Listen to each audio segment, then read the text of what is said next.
अस्सलाम वालेकुम दोस्तों, कैसे हो? खैरियत से? ठीक ठाक? और क्या हाल चाल है आप लोगों का? और कैसी गुजर रही है ज़िंदगी और बस रही है? तो अभी निगरान हुकूमत के माने बात हो रही है। तो कौन बनेगा करोड़पति के जैसे, कौन बनेगा वज़ीर आज़म पाकिस्तान का, निगरान हुकूमत का? तो अभी तक कोई नाम नहीं आया, लेकिन आज या कल कोई ना कोई नाम देगा। हम तो दे देंगे, मसला फ़ायदा नहीं है, क्योंकि हम बोलेंगे कि यह आ गया तो इनका कोई भरोसा भी नहीं है। वैसे 3-4 नाम हैं, लेकिन बहरहाल तो ये निगरान तो वज़ीर आज़म आएगा मसलन, और निगरान गवर्नमेंट भी बनेगा। और ये 16, 14, 15 यानी अगस्त को इनकी गवर्नमेंट भी जा रहा है, तो इससे पहले भी जाएगा, शायद 12 को भी जाएगा। तो बहरहाल कल वज़ीर आज़म शहबाज शरीफ का इंटरव्यू था अस्मा शिराजी के, इसमें अस्मा शिराजी इसका इंटरव्यू ले रहा था। तो कुछ यानी इलेक्शन के बारे में जब पूछ रहे थे तो कह रहे कि मसलन यानी कि क्या ये इलेक्शन इसी साल होगा? उसने कहा कि इसी साल होगा, लेकिन इसमें कि मरदमशुमारी, नए मरदमशुमारी के मुताबिक ये इलेक्शन होगा। तो जब नया मरदमशुमारी के मुताबिक इलेक्शन होगा तो फिर इसके मतलब ये कि ये साल में नहीं होगा, क्योंकि कुछ भी करें थोड़ा बहुत यानी 1-2 महीना वो लेट हो जाएगा इलेक्शन। जब लेट होएगा तो अगले साल ही होगा, यानी जनवरी फरवरी। आप कुछ कह रहे हैं कि शायद अप्रैल को हो जाए। तो बहरहाल इस तरह की यानी बातें हो रहे हैं। और बाकी गवर्नमेंट ने जाते जाते मसलन पेट्रोल को जो है एकदम से 20 रुपया डीजल और पेट्रोल बढ़ा दिया। तो डीजल और पेट्रोल को एकदम से बढ़ा दिया इसने। तो यहाँ से भी कुछ यानी कुछ इस तरह की यानी इशारे मिलते हैं कि मसलन यानी जो जाते जाते एक हुकूमत फिर उसको इलेक्शन में, फिर आते आते फिर इलेक्शन में भी आ रहा है, और जा भी रहा है, फिर इलेक्शन में आ रहा है। तो किस तरह यानी आवाम को अपने खिलाफ करके जाएगा और फिर इलेक्शन में आएगा? ये ज़रा सोचने वाली बात है, क्योंकि थोड़ा बहुत शक व शुबा यानी इन पार्टियों को भी हो रहा है कि कहीं ऐसा ना हो कि ये निगरान गवर्नमेंट जो है, निगरान हुकूमत, ये कुछ लंबा खींचे अपने आप को। ये कुछ ऐसा ना हो कि साल या 1.5 साल या 2 साल। इसलिए तो इस गवर्नमेंट ने जाते जाते जो निगरान हुकूमत है उसके लिए यानी बम वगैरह सब बिछा दिए नीचे, ताकि फिर आके ऐसा ना हो कि फिर कम करे। फिर IMF का डील हो रहा है, IMF ने डील किया हुआ है, और ये कहेंगे कि IMF का डील था, IMF की वजह से हमने मसलन इसको एकदम से 20 रुपया बढ़ाया। तो यानी निगरान हुकूमत को ये कामयाब होने के यानी नहीं चाहता कि ये निगरान गवर्नमेंट जो है कामयाब हो, मसलन यानी कोई माशी तौर पर कामयाब है कुछ नहीं, वो अपना काम करे, बस गवर्नमेंट में बैठ जाए, इलेक्शन का तैयारी करे, जो बाद में ये पार्टी आ जाए। तो ये एक सिग्नल ये भी मिलता था। दूसरी वहाँ पर बाजोड़ में जो यानी कुछ धमाका हुआ था, तो अभी तक कोई मानने का तैयार नहीं। कोई कह रहा है दाइश है, कोई कह रहा है तालिबान है। बहरहाल ये दाइश भी है, तालिबान भी है, कोई भी है, वो पाकिस्तान का दुश्मन है। वो पाकिस्तान का दुश्मन है, और दीन इस्लाम का दुश्मन है, वो इंसानियत का दुश्मन है। तो इनके खिलाफ लड़ाई लड़ना जो है एक जहाद है। ये जहाद है यानी बिल्कुल यानी दीन के हिसाब से और अल्लाह के कुरान के मुताबिक, यानी ऐसे ग्रुप के खिलाफ और ऐसे पार्टीज के खिलाफ जो भी हो, जिसने मसलन इस तरह के मसलन जो घनौने काम किए। मसलन अभी 300 लोग, यानी इसमें 300 लोग जो है मरे और जिंदे हैं, मसलन मरे और जख्मी हैं। तो जख्मी भी वही बेचारे मरे हुए, किसी का टांग कट गया, किसी का हाथ गया, किसी का आंख गया, किसी का पता नहीं कब जिंदा है।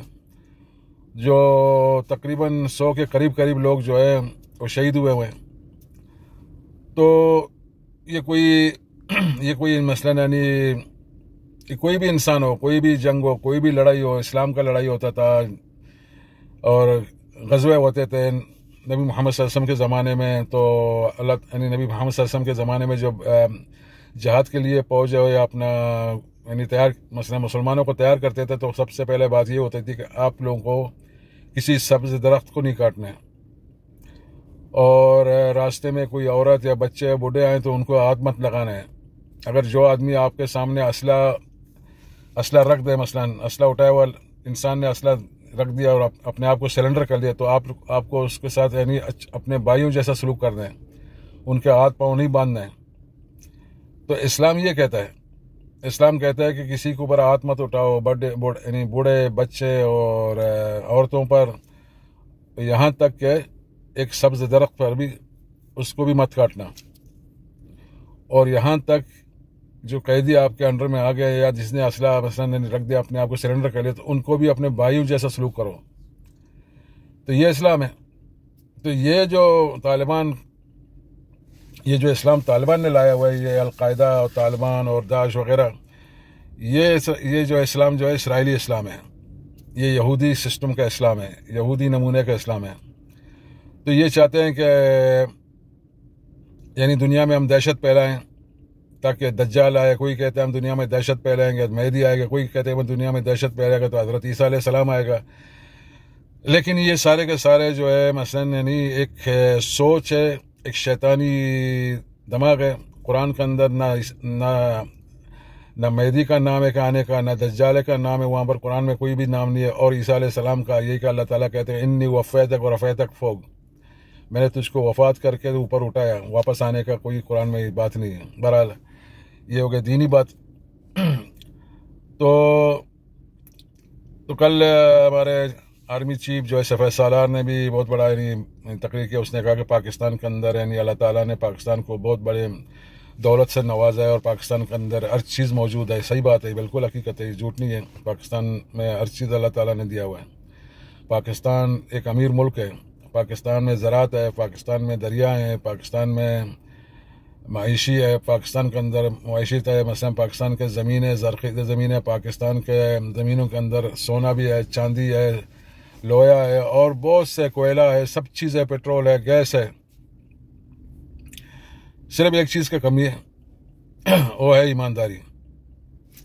क्योंकि हम जो है बेईमान हैं, हम चोर हैं। यानी एक चपरासी से लेकर सदर पाकिस्तान तक हमें यहाँ पर कोई ईमानदार नज़र नहीं आता है।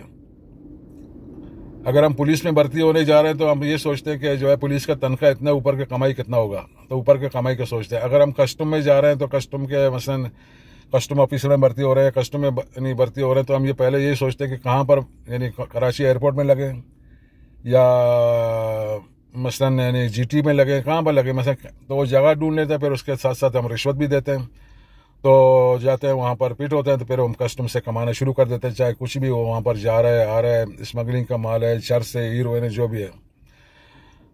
अगर हम लेवीज और अपना फौज में भर्ती होते हैं तो फिर भी सोचते हैं कि हमें बलूचिस्तान में शिफ्ट होना है या सिंध में शिफ्ट होना है या खैबर पख्तूनख्वा में शिफ्ट होना है, कहाँ पर शिफ्ट होना है, ताकि वहाँ के हम लोग जो मसलन जो रास्ते बंद करेंगे वहाँ पर गाड़ियाँ आएंगे, जो हीरोइन वगैरह, चर्च, ये मनीशियात जो स्मगलिंग करते, तो उन स्मगलों से हम पैसे वसूल करके उनका जो है रास्ता फराहम करेंगे ताकि वो जाए अपना माल भेजे और हमारे जेब भरें। और अगर हम सियासतदान हैं तो हम सियासत में आते हैं तो हम चाहते हैं कि इलेक्शन में कितना पैसा खर्च हो रहा है, कितना करोड़।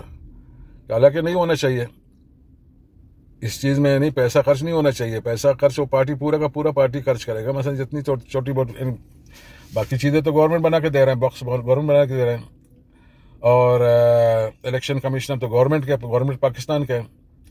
और आपके काम है बस एक जाके वहाँ पर अपना कुछ पैसे जमा करो, अपना एक चिट्ठी ले लो कौन से पार्टी से है, तो इलेक्शन में लड़ दें आपको बस। लेकिन नहीं, यहाँ पर हम करोड़ों पैसे खर्च करेंगे। क्यों खर्च करेंगे? हमें पता है हम 5 साल के लिए आ रहे हैं।